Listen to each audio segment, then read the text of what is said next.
Okay, good morning, everyone. My name is Jennifer Reed, and I am the director of BSU Senior College. Thank you so much for being here today for our Spring 2025 Faculty Showcase. As most people that are here in this session today know that it's a big day for Senior College because we have launched our brand new member registration, e-commerce, members-only platform. It opened this morning at 8:30 just to previous members of Senior College. So if you've never, members who were members this past fall. So if you're a little confused and you're like, what do you mean?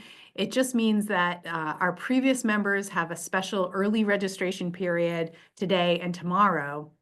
And then the website will be published on our public-facing website on Wednesday, January 15th. So if you're brand new or you weren't a member in the fall, please look for that on Wednesday morning. It should be published first thing in the morning, I think around 9 a.m. So we'll talk a little bit more about the process to enroll in a moment. But thank you to all the faculty that are here. Again, if you're a senior college instructor and you have to leave and you want to do your plug early, just put that in the chat and I'll be sure to get to you. I'll put you at the top of the list. But I wanted to go over the structure for today's event. So first off, I'll give a brief introduction on what Senior College is. If I could get a show of hands, actually, before we even get started, what I would love you to do is if you can navigate to the chat function here, could you write in the chat where you're from or where you're zooming in from today? And also, could you write, if you've been a member of Senior College in the past, what was your favorite course you've ever taken? And I know that's probably hard because there's been a lot of great courses, but if you could write where you're zooming in from and your favorite course that you've taken if you've been a member with us in the past. And if you haven't been a member with us in the past, maybe you could say one thing you're looking forward to learning this semester. So that's great. And also, if you can navigate to the chat, like yay, that means you're really good at Zoom. And so I'll look forward to seeing those responses come in as we begin the session. So Senior College is a lifelong learning program for older adults. We don't have a specific age limit for our members, but we do generally offer a lot of classes during the day. So our demographic tends to be folks that are in retirement, but I know we have some folks who are still working or still working part-time, and we do have classes in the evening as well. But generally, we're geared towards folks somewhere over age 50. Most of our members, though, are in their 60s, 70s, and 80s. We have courses that are offered on a short-term basis. Most of them are 6 weeks long, and they are non-credit. So there's no grades, there's no papers, there's no quizzes, but a lot of our classes do have outside of class activities like reading or videos and things like that. Of course, all of those things are optional for you. You'll find you'll get the most out of the class if you do those things, but no one's going to call on you and ask you if you did the reading or make you feel bad if you didn't do the reading. It's entirely up to you. What I have found is that most of our members who take a course that has outside reading, they really do enjoy those things because our instructors cultivate resources that are really relevant to the topics at hand. So just keep that in mind, though. And you can tell in the course description if there will be reading involved, like if it's a literature class or a book class or even a writing class. So there might be things you want to do outside of the class. But again, it's all optional. So we're learning for fun. We're learning for the sake of learning. We're also here to just be together and have fun and meet new people and meet folks that you haven't interacted with before. So that probably is almost a bigger benefit to Senior College that I've seen. I've seen people reconnect that haven't seen each other in years. One friendship that comes to mind for me was a couple of women who knew each other when they were raising their kids in the 80s. And then they reconnected through Senior College during COVID, and they used to go to each other's homes and have these like socially distanced outside kind of friend dates. And now they're best friends. And that's the kind of stuff that happens a lot in senior college, is these out-of-class relationships that are developed. And I know how hard it can be to make friends as an adult. And this is a real value to this space. And it's something that I'm really proud of, is the social aspect that we offer here in senior college. You can be a part of senior college regardless of your educational background, so you don't need to have a college degree. You don't need to be an alumni of Bridgewater. Absolutely no prerequisites are required, and it's open to everyone that wants to be here in the space. The other thing I wanted to mention is that our courses take place in two formats. So they take place in person. So you drive, you park, and you go to our in-person locations, and those are the Bridgewater Senior Center. Although this semester I don't think we have any classes scheduled there, but the Bridgewater Public Library, the Bridgewater State University campus, the Center for Active Living in Plymouth, Easton's Frothingham Hall in partnership with Easton Council on Aging, and also the Hingham Council on Aging. So I think it's the Hingham Community Center. So if you live in any of those geographic areas, you are encouraged to attend in-person classes as well. But we know for some people, they really prefer to do only Zoom. And then I have people that prefer to only do in person. And what I would say to both factions is, don't worry, we will always do both, and we will always try to do more and more and more of both. But the one thing I will say to the in-person faction, which is loud and sometimes they erupt in little bits of enthusiasm, is that we are dependent, however, on our partners in the community to have classes at those locations. So we do the best that we can, but we're dependent on them.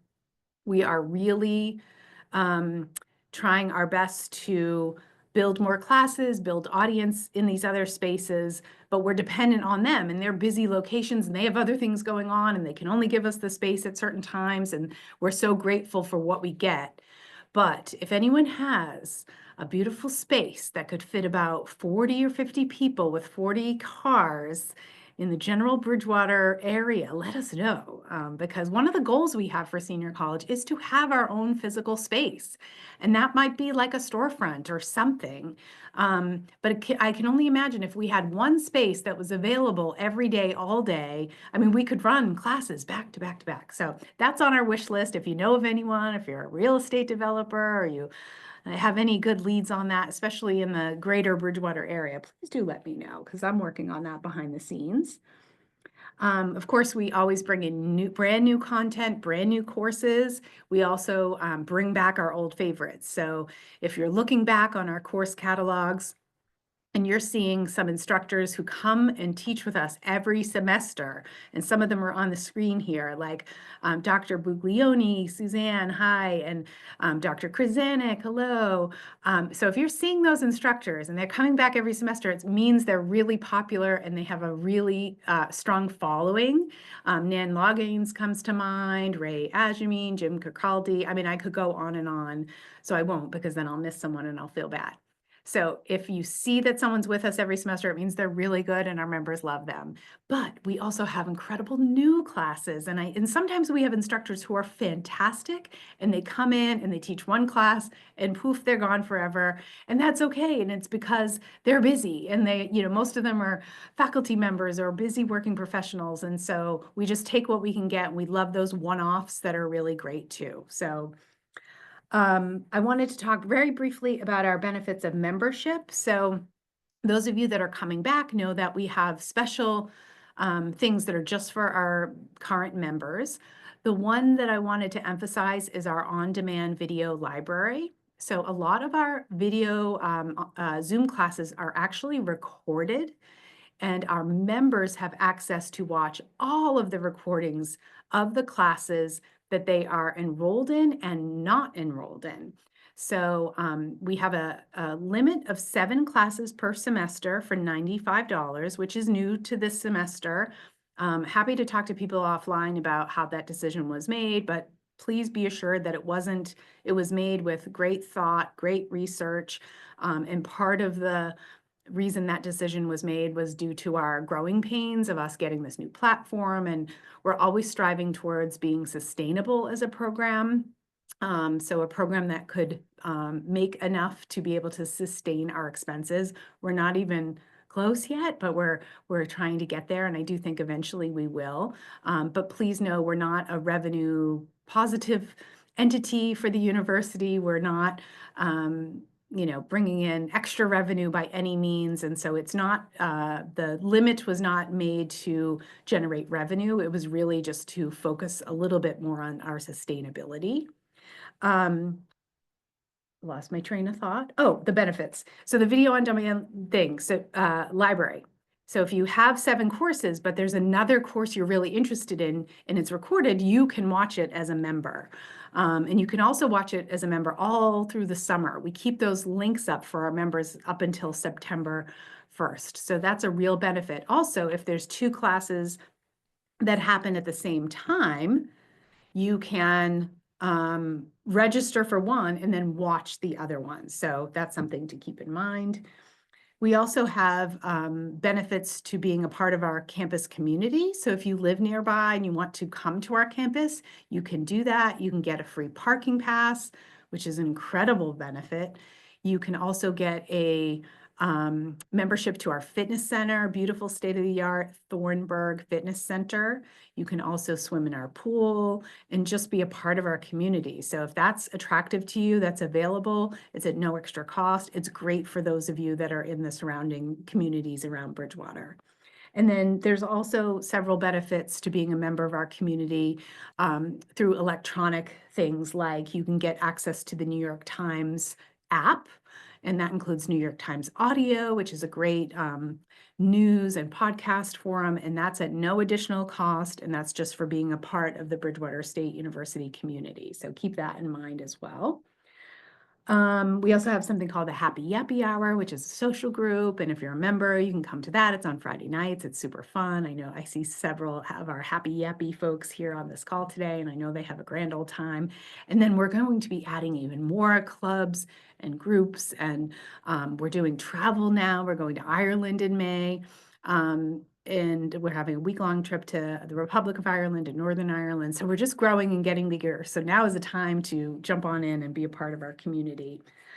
We do offer scholarships. So if you have a need, just email us. You can email me and let me know about the scholarship. I see Randy's asking about the video library. So Randy, that's accessible to members of senior college. So after you join senior college, you'll have a members only page on our website that you'll be able to download those videos from. If you've already joined, then there's no videos there yet because the semester hasn't started yet. So they'll get populated as the semester goes along. So scholarships to anyone that needs them. If you're 90 and over, you can have a scholarship for life. Just let me know. Or if you have a friend or relative or neighbor who you think would be interested in senior college, you can certainly, and who is 90 or over, send them my way. Please help us spread the word to your friends and family. I always ask you to do that. Our marketing budget is like a big fat goose egg. So we really rely on our friends in our members who can spread the word, leave flyers. If you need a flyer, we can give one to you or give you a bunch of them to leave in your local communities. Okay, so registration. So those of you that were members in the fall, you received an email from me this morning. So you have these 2 days which you can register early. To everyone else in our general public, Wednesday, January 15th, you will go to our website and you'll be able to view our brand new platform, and then you'll be able to register from there. So, but the most important thing and reason why we're here today, and yes, Francis, you can still get there's a question in the chat about getting a student ID. If you have had an ID in the past, we can make sure that ID is active. If you need an ID, we can walk you through that process, and we'll share all that information as we go along via email and in various ways. I'll get to some of the questions at the end because I want to make sure I just stay on track. Sorry, I'm getting a little distracted by the chat.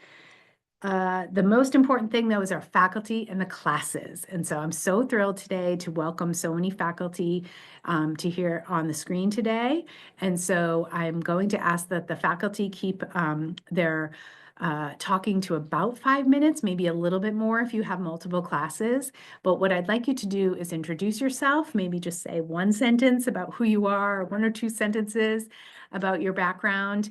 And then if you could say maybe 1 or 2 things that people might expect to learn in your classes, you don't have to describe the whole class. I wish we had time for that, but unfortunately we don't. But you could just let us know maybe something you're excited about conveying to your class. And of course, if you know the information about when your class starts, that's helpful.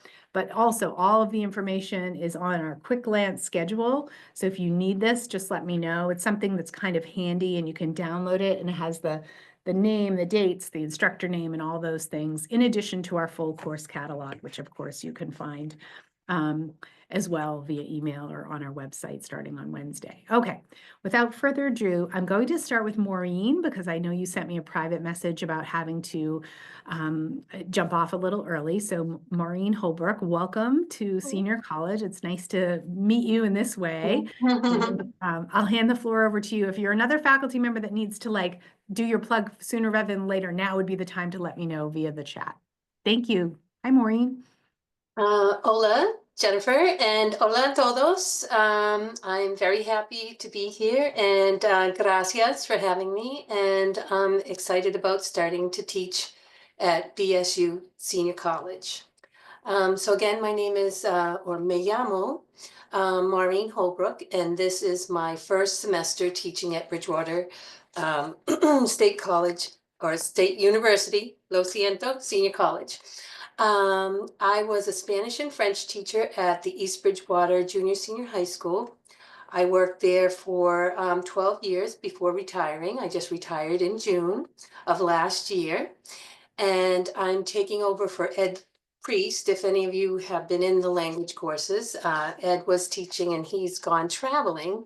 And so I am stepping in for him for this next semester. I'm teaching Introductory Spanish 1 in February, and at the end of February, beginning of March, Introductory Spanish 2 and Introductory French 1. I earned my bachelor's at Bridgewater State College, Spanish major with a political science minor. And I spent my junior year at the University of Valencia in Spain, loved it. Came back and worked as a commercial real estate paralegal for about 15 years in Boston, living in the North End, and learned a little Italian then. And then I returned home to East Bridgewater, went back to school, got a master's in teaching and education, and started teaching, kind of following my passion, teaching Spanish started at Whitman Hanson High School, and then the last 12 years I've been at East Bridgewater Junior Senior High School, and totally enjoyed it. I've done a lot of traveling. I love finding new adventures, discovering new cultures, and especially meeting new people. And I am looking forward to sharing that with all of the people that come to my class. And so with that in mind, the course is an introductory course. We'll learn basic vocabulary, easy grammar, and a lot of practicing little conversations. The topics that I'd like to go over are basic readings and introductions, everyday vocabulary, some simple sentences, and maybe a little bit of culture incorporated into all of that. We will be doing some listening, reading, a little writing, and a lot of speaking. So I look forward to working with anyone who joins the course, and hasta pronto y nos vemos. Y muchas gracias. Oh, thank you so much. It's so nice to meet you. We're so thrilled to be able to, you have big shoes to fill because Ed is very popular. And he's quite an interesting and dynamic guy, but we know that you're up for the job, and we're thrilled to have you. So thank you so much for being here. Okay, so up next I have Sandra Temple, and then we'll have Nan Loggins and Dr. Suzanne Buglioni, and I'll try to put other instructors in the chat. And again, send me a note if you need to come and go earlier. Good morning, everyone. I'm Sandra Mondakowski-Temple, your friendly history nerd. I am an instructor for Boston University and a past instructor for Wheelock College before Boston University swallowed it up. I have taught for years in the Massachusetts prison system. And my motto teaching history is the history that our elementary and high schools left out when many of us were in school. So this semester, being that it is 2025, the 250th anniversary of the start of the American Revolution, I'm going to ask you to join me for a 6-week exploration of some unexplored aspects of our American Revolution. There'll be slides, handouts, time for questions and discussions. I send out the slides after every class, so if you can't attend in person, as long as you're on the class list, you will still get the slides, as well as the fact that you can give me homework. I will not give you any homework, but I'm always open for questions, and I'm happy to go down rabbit holes. So one of the things that we're going to explore are the thousands of privateers who served the idea of a new country, as well as serving their own craving for adventure, status, and riches. And also, of all the combatants that were involved in the American Revolution, one of the combatants was not a person, country, or government, but a disease. And that combatant is smallpox, which severely impacted the Continental Army, leading George Washington to order the first medical mandate in American history. So please join me. I'd love to have as many people who sign up, and I'll see you in Zoom in March, starting Fridays at 2 p.m. from March 7th through April 11th. Thank you. Thank you, Sandra. It's great to see you as always. Sandra started off, I think, our first semester as a member of senior college, and then quickly we got to know each other, and I realized what an incredible educator she is. And I think you might have been with us every single semester since, maybe. Yep.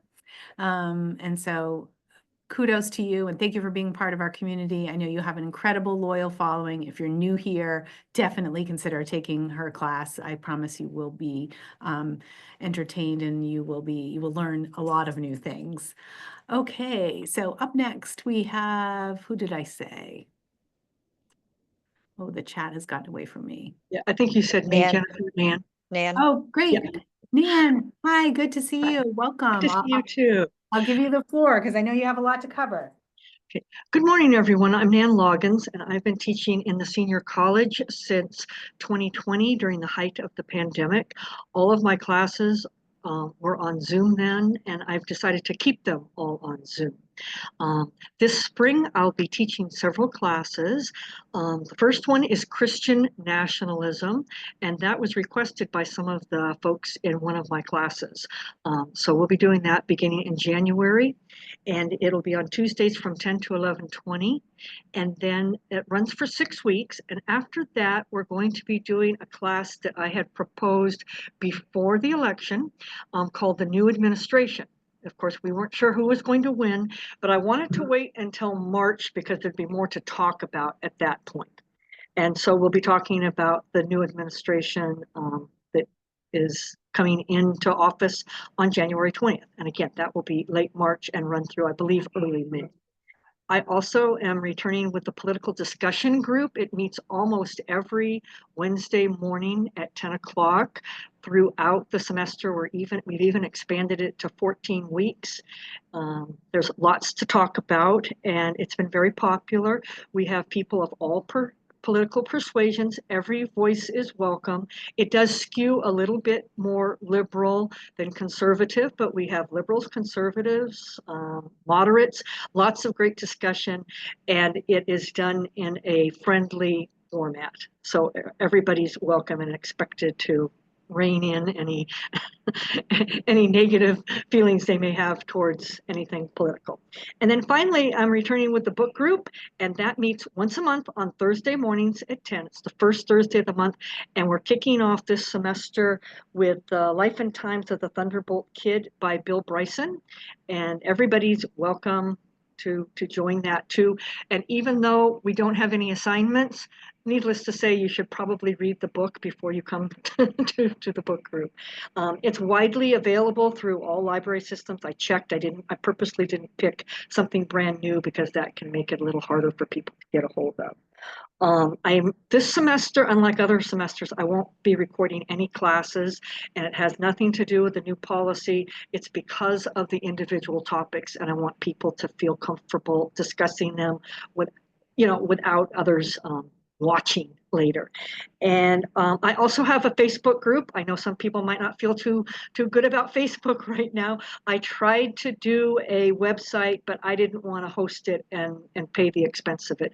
So we have a Facebook group that's been relatively active, and people are invited to, in between classes, to comment there. And I think that's it. So I look forward to seeing lots of returning folks as well as new faces. Nan, thank you so much. It's so great to see you as always. We're thrilled to have you back. And I know that you've created quite a little sub-community in your classes and a loyal following. I think it was last semester or maybe the semester before that it was a group of people from your political discussion group. And there's apparently someone that's like very far on the right. And that person met up with the very far on the left people for coffee. And they were like, oh, and she was so nice. And they had a grand old time. So I love hearing those stories of people's openness, and it really give you the kudos because I think you set the framework for that space to be a safe space where people can have really hard discussions and come to the table and maybe develop consensus, maybe not, but also just do that in a civil way. And I know that's something we all struggle with. I struggle with how to be civil in these conversations. So kudos to you. Thank you for being here, Nan. And I want to just say to the instructors that are done speaking, you're welcome to go. You don't have to stay the whole time or go off camera and do other things. Don't feel obligated to stay, but thank you so much for being here, and thanks, Nan. Okay, now I get to turn it over to my friend and colleague, Dr. Suzanne Buglioni. Welcome, Suzanne. Thank you. It's so wonderful to be here. I am Dr. Suzanne Buglioni. I am during most of my time an associate professor at Johnson & Wales University, where I work with doctoral students. And so I have a new class this semester, and I'm going to share a little bit about that class with you. Give me 1 second. I'm going to show you a couple of slides.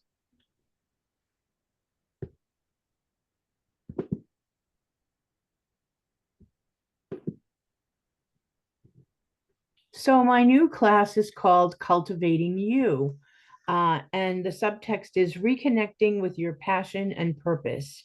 And for many of us, as we move through different stages in life, we wonder, what is our purpose? What does that look like? How does it change as we go through these stages? And of course, we're busy people.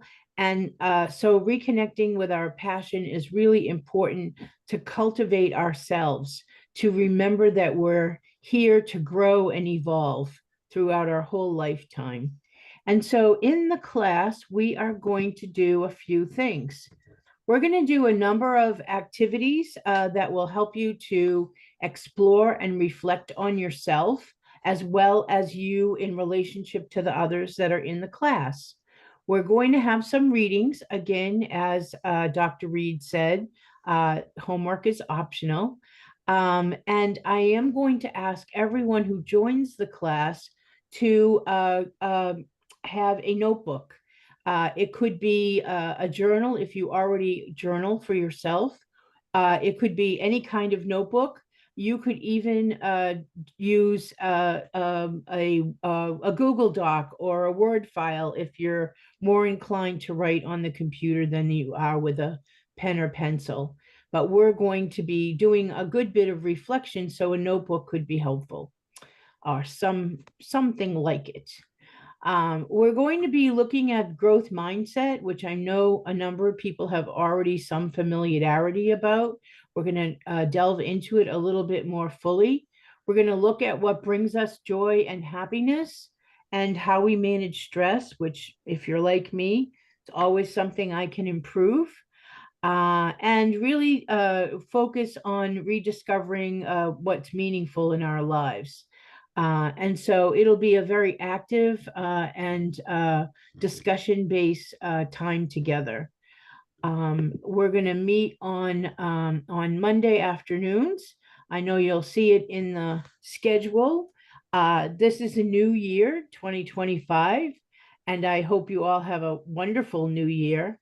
But New Year can also be a time for us to rethink and take a little bit of a time for reflection about where we're going and who we are and what we want to work on. So I hope you'll join me in this adventure. I think it will be fun. We will not be recording our sessions because they'll be quite personal. But I'd be happy to answer any questions if you want to reach out, and I look forward to going on this journey with you. Thank you. Thank you so much. I think this is like the perfect self-care that we could do for ourselves, is to take this class with you. And anyone that's had a class with you before knows how your presence is incredibly soothing, and there's like a wiseness and appreciation that I know all of our members that have taken classes with you feel. So thank you so much for being here and for offering this class. It's a privilege. Thank you. Thank you. Okay, so up next we have a brand new instructor. Siobhan Corey is brand new to senior college, and welcome, Siobhan. It's so nice to see your face and have you here in this space today. Thank you so much, and thank you so much for organizing, Dr. Reed.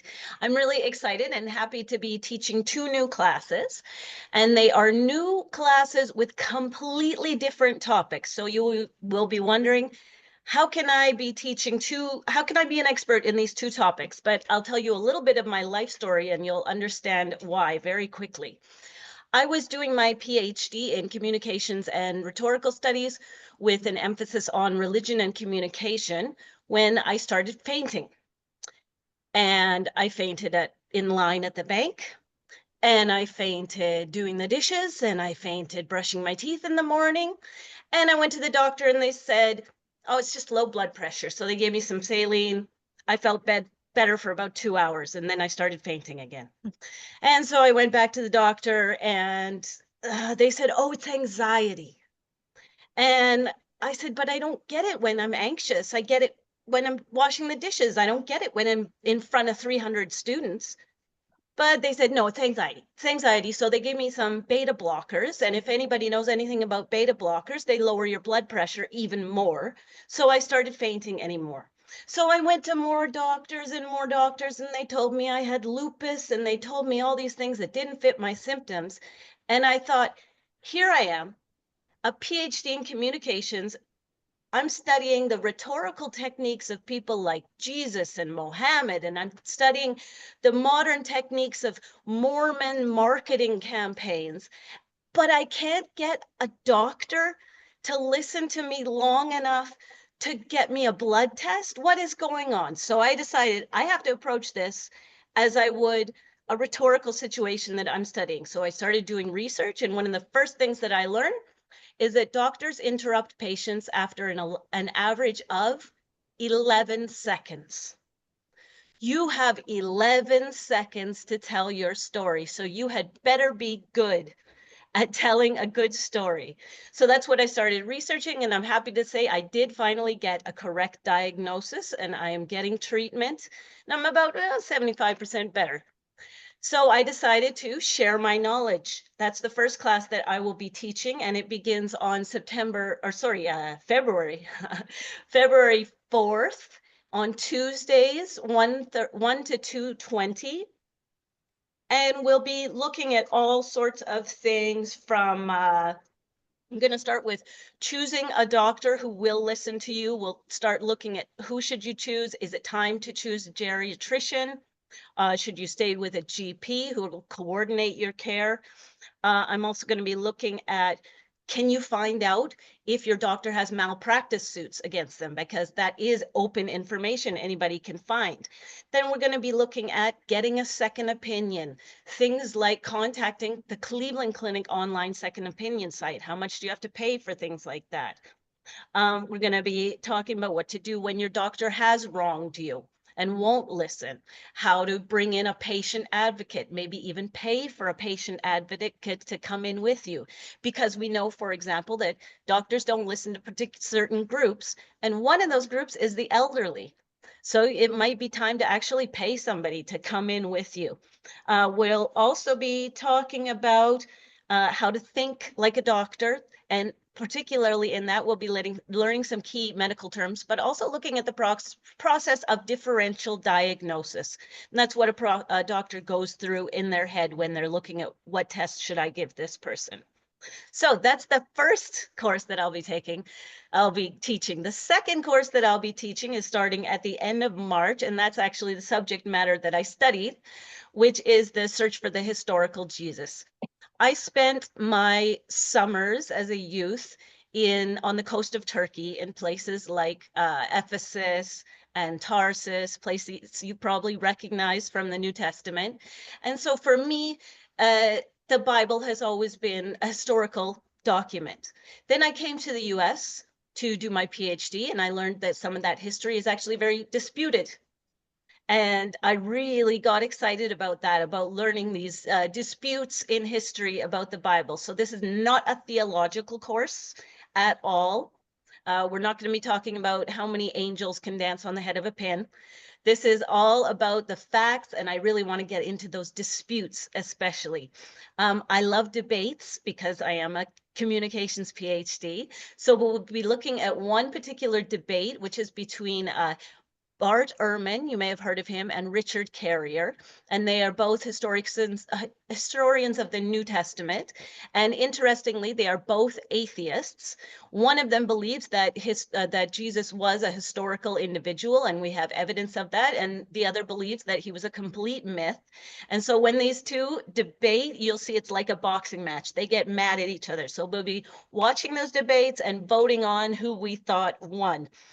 And then at the end of the course, what I want to do is get into the conspiracy theories. So I thought that we could watch some of these documentaries at home. You can watch these documentaries like about Jesus's tomb, and then we'll get to discussing the facts. Are these really just sensationalist? We'll get talking about stuff like Da Vinci Code. How much of that is actually based on fact?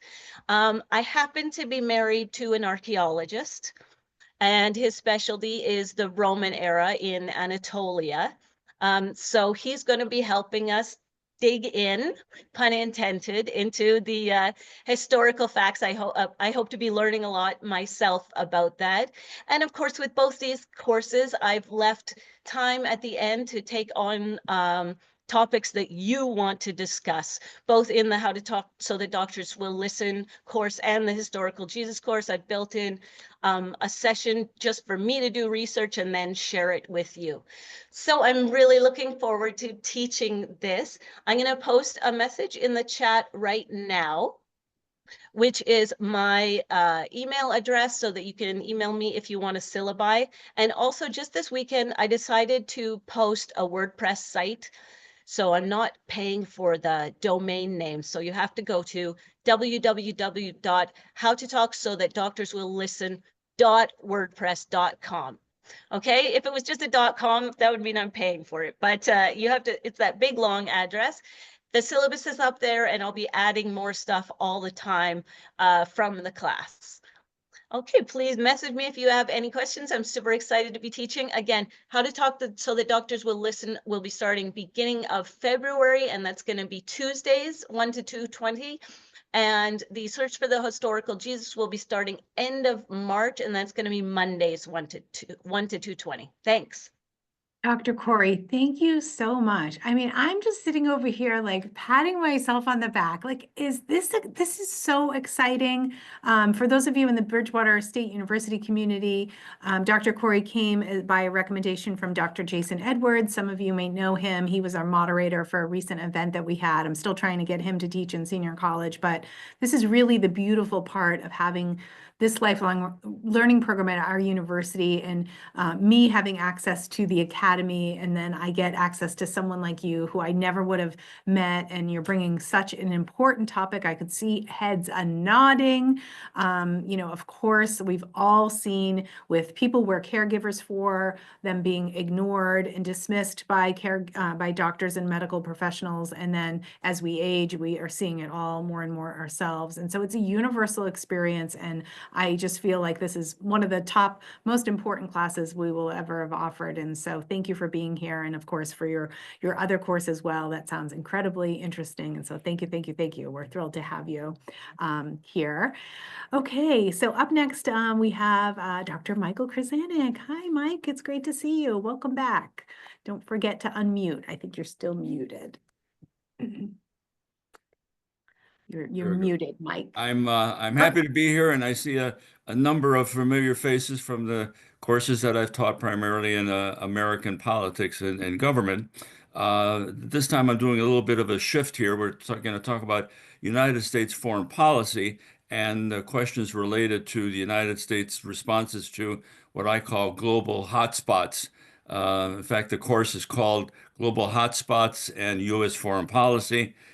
Starting on April 4th, Tuesdays, 6 weeks, quite obviously, 12 o'clock to 1:20 at the Bridgewater Library.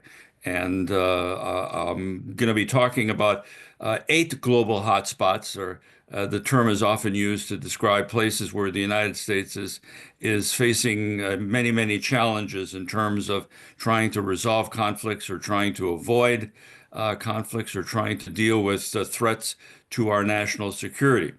So the course will look at the global hotspots in China, in Russia, in the Ukraine, in Iran, in North Korea, in the Gaza and / Israel, in the Caribbean basin, which would include places like Cuba, Haiti, Venezuela, Central America. And finally, what the area in Africa called the Sahel, Sahel, where the ISIS group is now reforming and providing a good deal of challenge to Western nations, not only in Africa but around the world. So we're covering pretty much most of the world in these with these 8 hotspots. And just to give you a little bit of a background, because Jen knows this. This book will be this course will be the basis for a book that I'm writing with my daughter Anne, who is also a political scientist.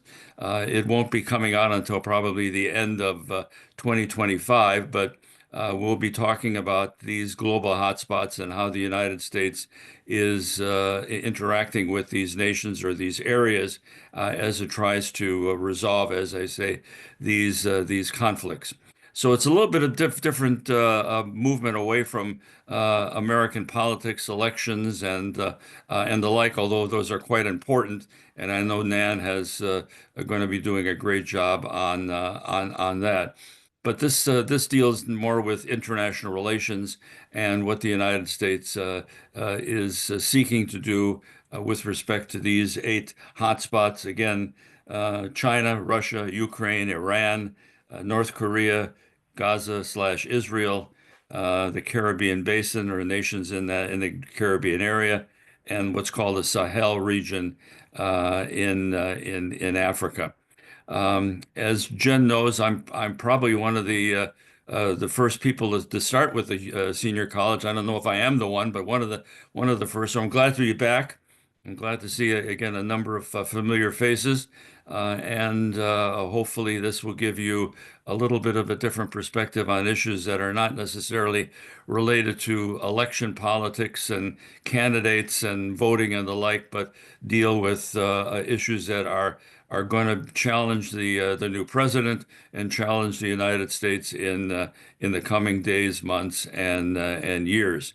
So hopefully I'll be looking forward to seeing you, and we'll talk about these hotspots, as they are often called, and what the United States is going to be doing in response to the threats or the needs or the challenges that it faces in these areas. So looking forward to it, and that's again in April, April 4th through May 13th, 12 o'clock to 1:20 in the Bridgewater Town Library.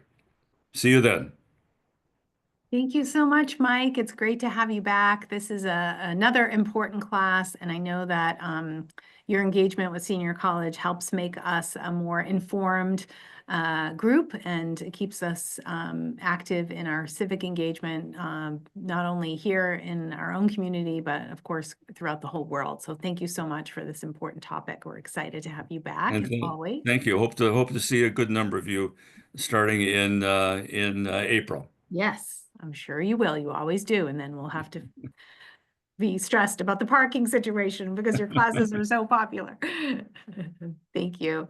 Okay, now I'd like to welcome a new instructor to Senior College, one of our colleagues here at the university, Dr.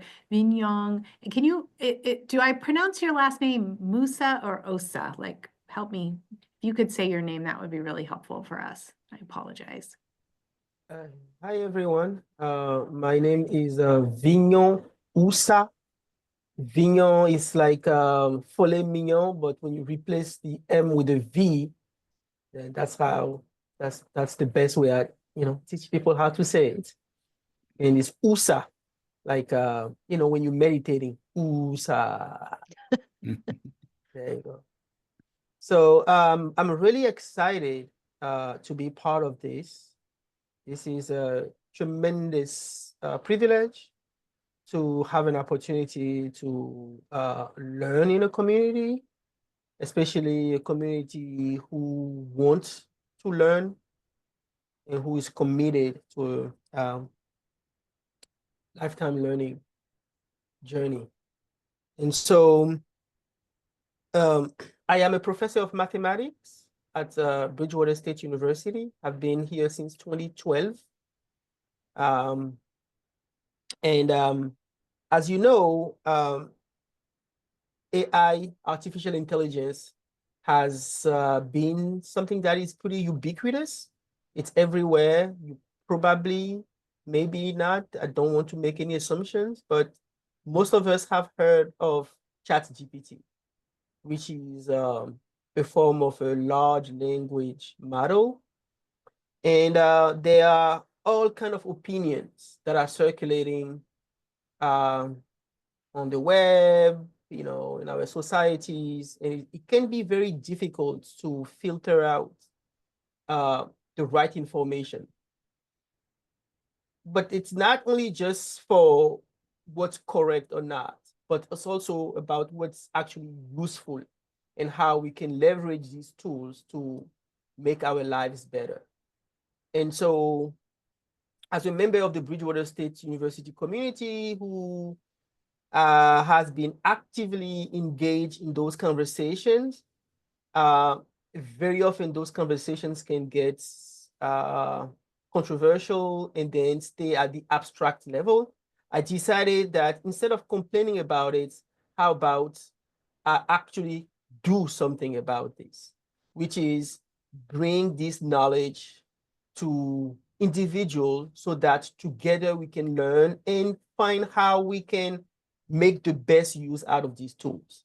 So the title of the course is called Understanding Artificial Intelligence. So, and this will be a thematic, this is a thematic title, meaning that I will distill within the course every aspect of the title, Understanding Artificial Intelligence. So first of all, what is intelligence? As it turns out, we actually don't know what intelligence is at a deep level. we have some ideas. In fact, these tools are actually kind of uncovering, they're providing, they're shedding new lights on this concept of intelligence. And then what is artificial intelligence? And what does it mean to understand what artificial intelligence is? Now, that's at the theoretical level, but also I would like to make this course very, very practical. And so one of the things that I will attempt to do when we first meet, and the meeting will start on February 6th, is to take a survey of all participants in the course so that I can understand and know what people's individual needs are, right? So I'm not just going to be talking at you. I will try to get to know who you are, what are your individual needs, so that I can customize the course for you. And I suspect that one of the things that I will tackle will be how can we focus on practical applications that are practical applications that are relevant to you in the context of healthcare technology, online safety, processing information. So for example, how can you, if someone gives you a wealth of information that will take tremendous time commitment to process and understand and utilize, how can you leverage these tools in a manner that is efficient and also productive? Thank you.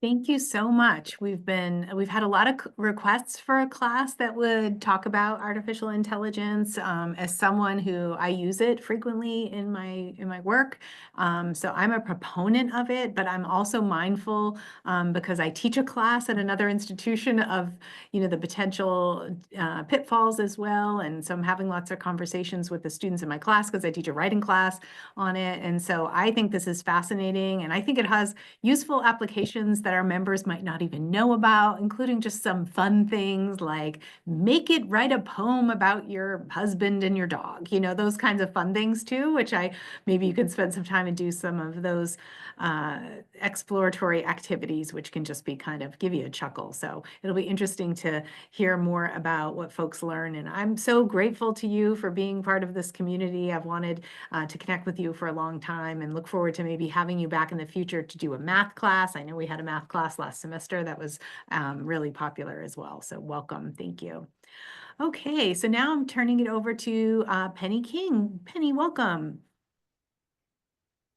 Yes, I am so inspired as I sit here, and I always say, I don't want to rush this. I want to absorb this whole program. And I am inspired by the new topics that are coming up, and also the approach that we're all taking in a new direction as well, trying to incorporate all the information we have accessible and how to process that.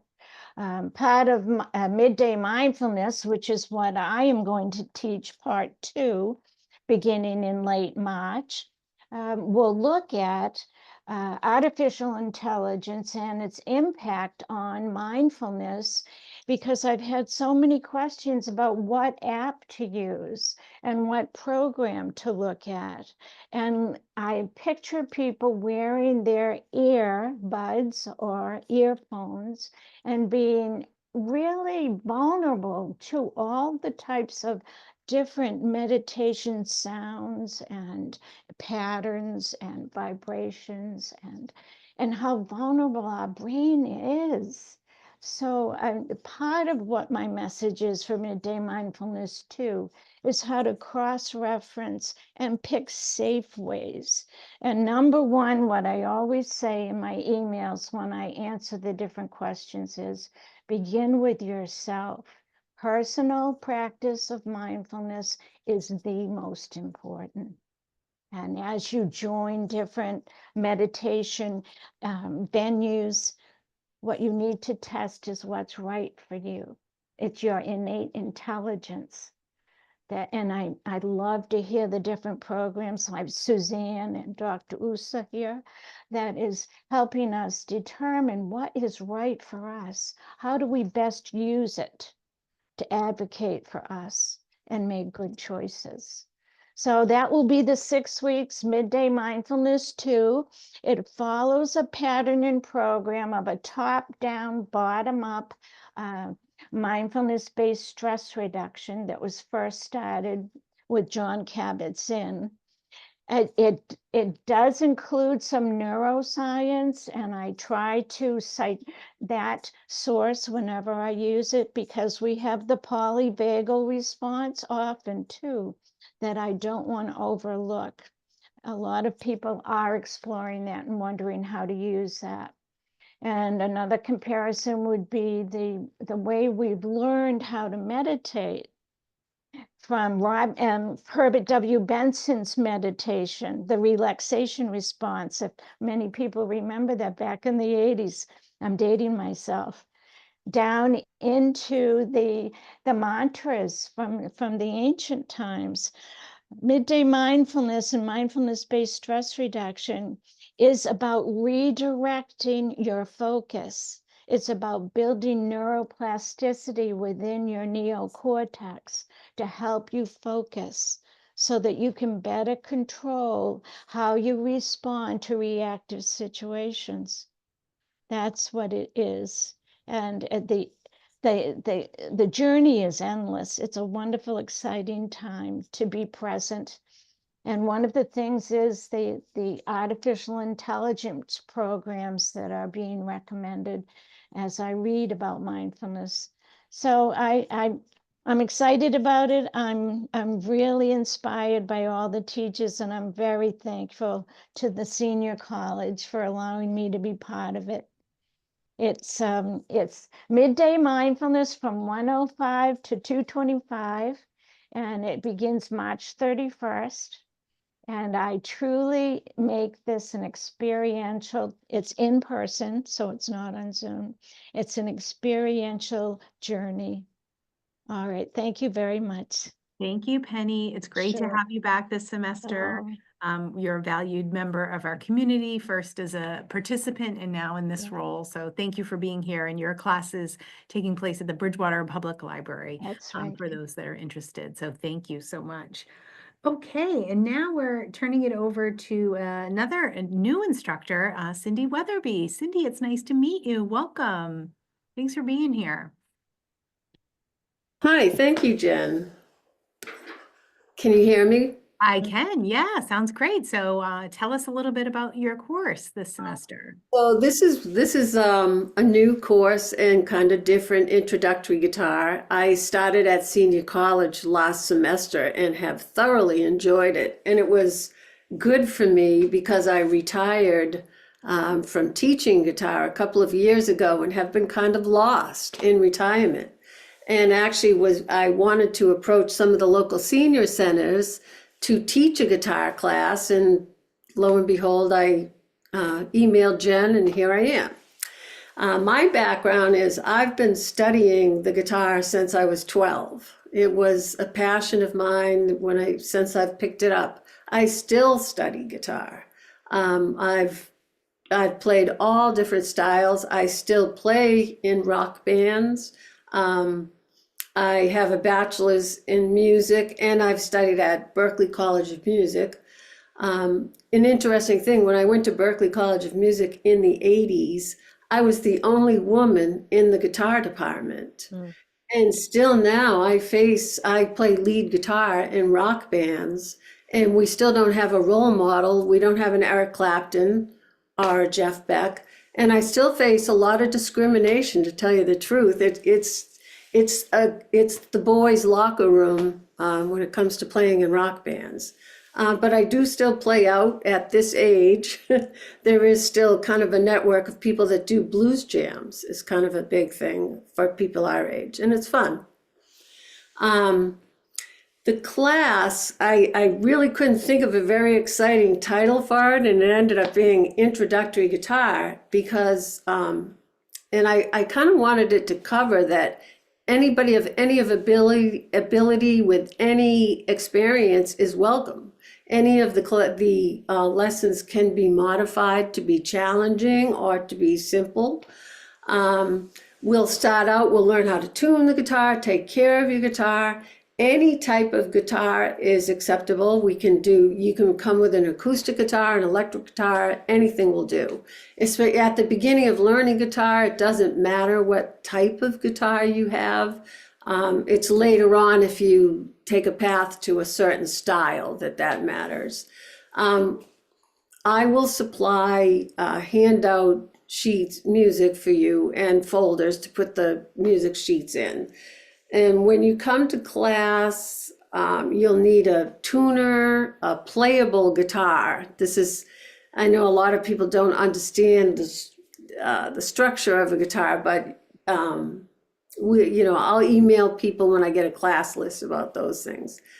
I need to check my notes here. What we'll do also is the class is going to focus more on playing and not on reading music, even though I'll introduce traditional music notation, but for the most part, we'll use the basic kind of diagrams that people use now to learn how to play, which are easy to read, and you don't need any musical background to do that.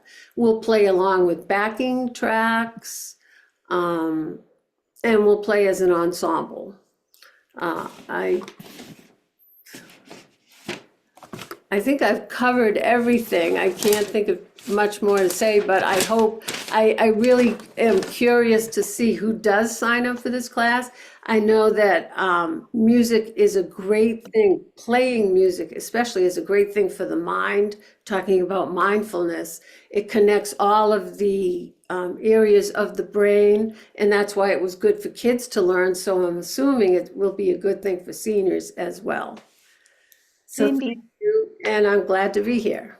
Thank you so much, Cindy. I'm thrilled to have you offer this course. And again, I'm just like patting myself on the back. I mean, to go take introductory guitar at a local music place would be, hundreds of dollars. Like the value that your membership gets you in senior college and the variety is so incredible to be able to take this kind of hands-on class. And I'll just offer that years ago when my mother started struggling with dementia, I remember I asked my primary care physician at that time, like, what do I do to prevent, getting,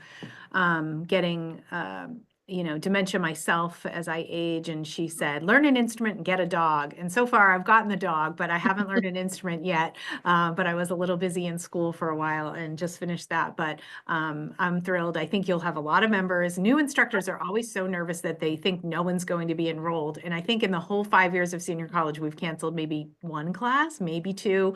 There'll be a lot of people interested, and I'm excited. And maybe we can do a concert like we did last year with our ukulele folks when we have our big member appreciation event in June. So we'll have a couple of concerts at that event. That'll be great.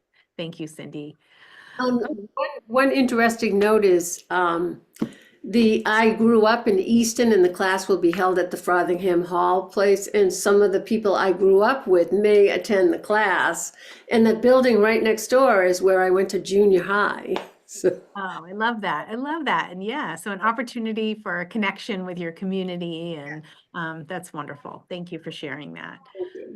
Okay, we're cooking now. Let's turn it over now to Ellen. Ellen, welcome back. We're so thrilled to have you. Well, Good to it's see great. you. It's just great to be here. I had so much fun last term teaching our Finding Joy, a literary journey course. I just thought it'd be fun to do another similar class.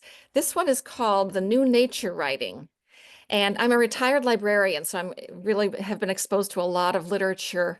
And I see myself as an aggregator of literature. So we'll be using about 10 sources. And I don't expect everybody to read all the books. I'm going to be sending out snippets from each of the sources. We're going to break the topic of new nature writing into 6 different themes, which we'll tackle each week.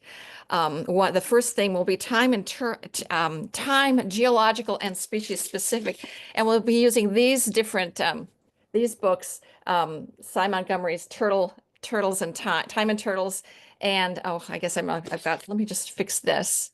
I've got myself on this. I want to be able to show you take my black unblur my background. So I've got the Simon Montgomery book on turtles, and then this book about trees, The Hidden Life of Trees, both of which really expose people to the concept that each species of life on the planet has a different sense of time. So the way the class is structured is that we read, or I read a bit of the source material. Then we frequently watch an interview with the author, which is usually very instructive. And then I always try to work into the hour time for us to reflect and talk about how this relates to ourselves and what our responses might be. So the first week will be time. The second week will be the senses. And these are really relatively new sources. This is the book that we'll be really talking about a lot, An Immense World by Ed Young, which is just a fantastic compendium of the different ways that different species of animals sense the world around them. Then we'll talk about culture and its relationship to nature, and we'll talk about braiding sweetgrass and Barry Lopez, who spent a great deal of time in the Arctic, and the relationship of indigenous peoples to nature and what that can teach us. Then we'll be talking about history. And this was a fascinating exploration that I went into. I discovered this resource organized by Camille Dungy. It's called Black Nature, 400 Years of African-American Nature Poetry. And then also the environmentalist Drew Lanham, who wrote an autobiography, a memoir about growing up Black in the South, in South Carolina, and his deep and immense relationship with the natural world. And then we'll talk about species survival. And then last but not least, we're going to talk about bringing up a new generation with an appreciation for nature. And one of the big books that I just love to death is this one called Birding to Change the World, which is a wonderful memoir about a professor at University of Wisconsin who brought nature in the setting of an urban park to a group of middle school kids from a diverse number of backgrounds. So that's kind of what I'm planning to do. The format will be similar to the one I did last term with Finding Joy, in that I'm bringing in a lot of literature. So I see myself as an aggregator. You don't have to read all the books. I'll be sending out the readings to you, and then a facilitator so that we can talk about what we've read or heard on the video interviews that we will be watching as well. So that it's a 6-week class. It starts on April 9th on Wednesday at 10 a.m. And I'm just going to, what I decided, I got inspired by some of these other instructors, and I have my own website where I do a lot of other kinds of programming, and I will add another section to my site for this class, and I can list all of our syllabi, the syllabus for this class there, and a lot of the resources there as well, so that you can get a kind of a head start, hopefully. But I look forward to it. We had just a wonderful discussion in the fall with a number of people who I see on the screen here, and returning people and new people alike. So it should be a lot of fun. I really enjoyed the discussions that we did have. So that's my little spiel. Thank you, Jennifer. Thank you, Ellen. Oh, welcome back. I'm so excited. You just have such a beautiful way about you, and your passion for authors and for writing is so clear as a retired librarian. And one of the activities that I have my students do in the introduction to academic writing classes, I have them keep a word journal of words that they have never heard before, and they look up the word and they write it down and they keep it, and then they get extra credit for depending on how many words. So I'm putting my word journal word, so you use the word compendium. I've heard the word, but I don't use it in my vocabulary. So I also have them put words of like words they want to maybe use more. So I'm going to take that word from you, and I appreciate all the great passion you have for teaching and for this community. And I would sign up for your class. I would sign up for everyone's class. So this is just so exciting. Thank you for coming back. We're thrilled to have you. Excited to come. Thank you. Yeah. I'm Okay. taking a lot of classes too, so. Oh, good. Yeah. So you'll see Ellen in other classes. Yes, you will. Okay, and then last but not least, unless there's other faculty that are hidden in the squares, we have Karen Norton. Welcome, Karen. Hi. So nice to hear all the classes that are going to be offered. I'm really excited. I'm new to senior college, my first time teaching, and I'm also a new member as a in the communication studies at Bridgewater State. So I'm an assistant professor that I started last fall. So I'm entering my second semester, and I'm really excited to kind of be teaching a different course here that I created. So the course that I'm teaching, it's called Communication Strategies for Loved Ones with Cognitive Decline. And, you know, I have a lot of communication marketing experience as a professional for many, many years. But a few years ago, I would say probably 5 years ago, my my life was changed when my parents started to become needing more attention and care. They both had multiple cognitive challenges, including dementia, macular degeneration, and hearing loss, which greatly affected how we communicated as a family. And that continually changed as their conditions changed. So navigating those changes, often with moments of trial and error, it taught me invaluable lessons about how to connect meaningfully, even as their abilities changed. A quick disclaimer to the course, I'm not a dementia or senior care specialist. So I'm approaching this course as a communication practitioner with, decades of professional experience, but also a caregiver and advocate who has gone through these challenges and have done, research and have really come up with some tools and strategies. So in the course, it's a 6-week course, and it's on Tuesdays, starts March 18th, runs weekly, I think 1:30 to 2:50. So in this course, again, it's deeply personal to me. I know how difficult and emotional it can be to care for a loved one who's experiencing different forms of cognitive decline. And being a caregiver there's different variations of it. Some people think it means they live with you 24/7, and that's not true. It can be even if you have to manage their medication or take them to their doctor's visit or just going to visit them and being there. So there's so many different uh, levels of a caregiver and advocate, and understanding it is really important. So this passion I just started, really it came calling to me as I was going through it, and it was too raw for me to do anything about it. My parents both passed away in 2023, 4 months apart. And when Jennifer sent out this call for new courses, I was just thinking this is kind of the time for me. So I put together a proposal, and here I am.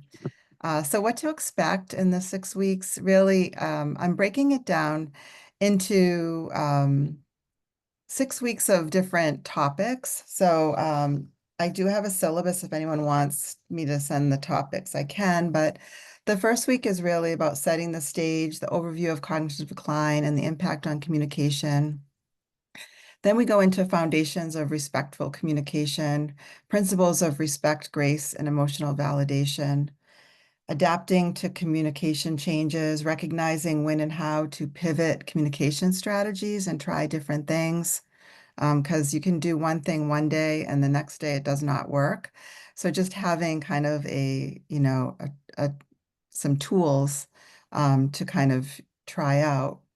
And then handling challenging situations, again, frustration and different behaviors, strengthening emotional connections. A lot of times that's not only with your loved one, but also other family members. And, there definitely is, family and friend dynamics.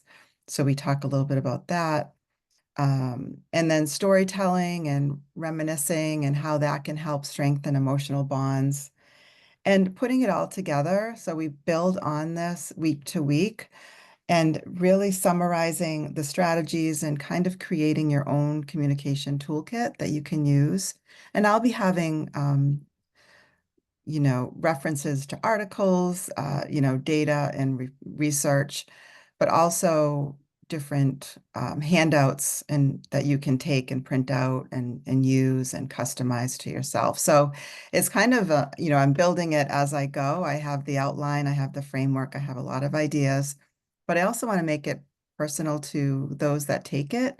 And so the first week is really like understanding where you're at, why you're taking the course, so that I can, build in some tools and strategies that would help you, personally. So I'm hoping that we'll be doing some role playing and some time for telling your story.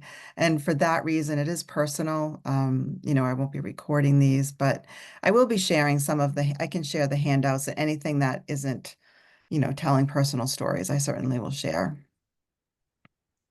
So Okay. that's it. Thank you so much, Karen. It was Michael, wonderful guess to what? have I you. just heard a good idea. Someone mentioned keep a Anne, word journal. You could even do it on. whoops. Oh, I love it. Anne's echoing my suggestion. I love it.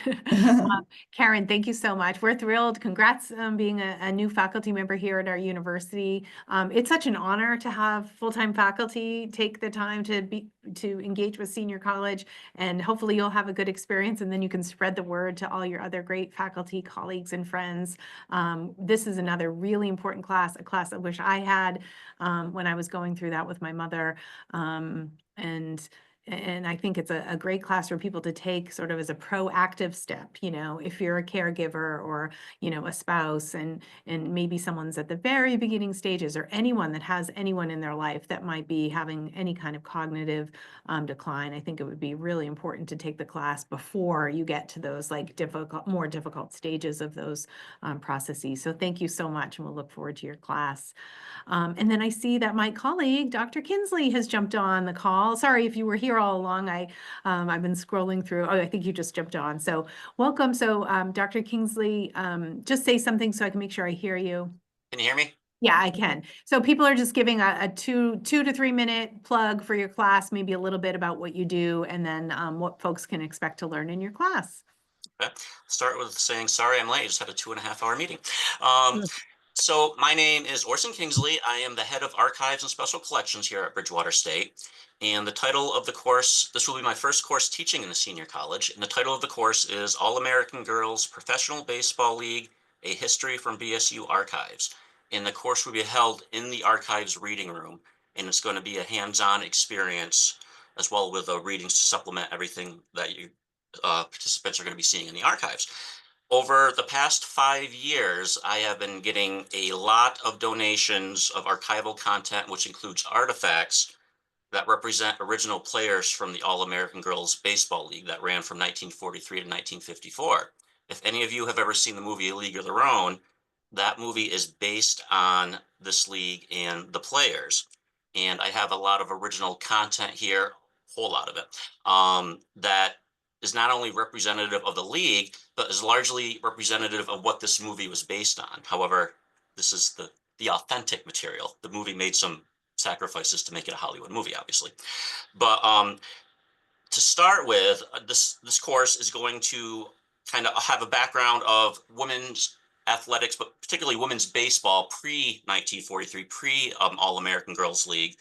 And then, of course, the history of the league itself. And probably even more importantly, history of what the players after the league ended in 1954, what they continue to do for culture in general, promoting women in sports, promoting the league's history, and really focusing on the education of promoting the necessity of women in sports.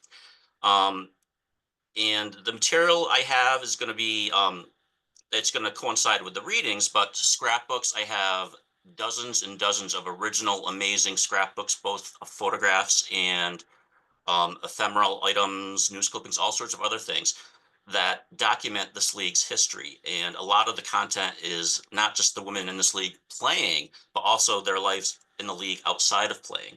A lot of the rules that the league mandated the women to follow. I have the original documents of these that I want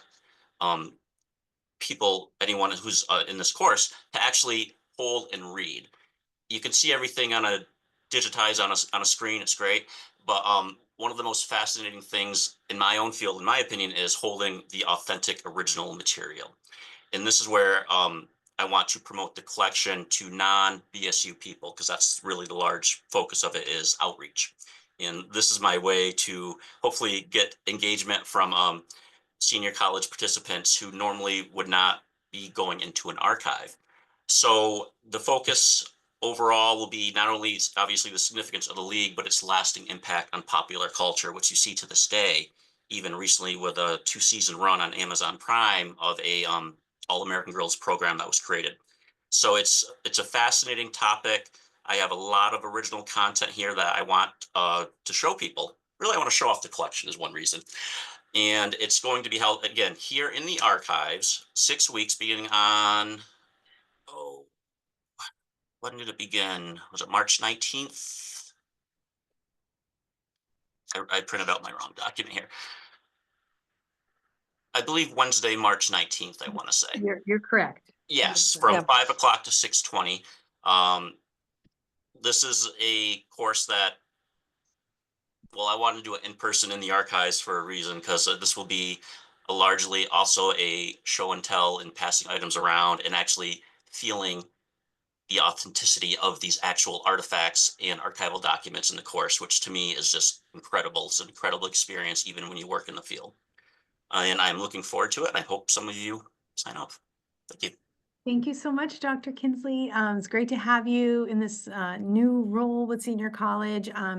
You know, I've had the opportunity to meet with you a few times many years ago when I was early in my career getting my PhD. I wrote a paper on the history of Bridgewater State University, and you are one of those unique people that can just talk and off the top of your head, and you have the most random, awesome collection of knowledge in your brain that you can convey in a way that is super interesting. And I know I've seen you in action too when you're showing various things in the archive. We had an event last summer where you did that, and it's just a super cool space. What a great resource that we have right here in our community to have these authentic primary source artifacts. And so I think it's going to be a really cool situation, small class in this really special space. It's a beautiful space. If you've never been to our archive, it's really unique and special to our campus. So I'm looking forward to that class, and thank you for your engagement with Senior College.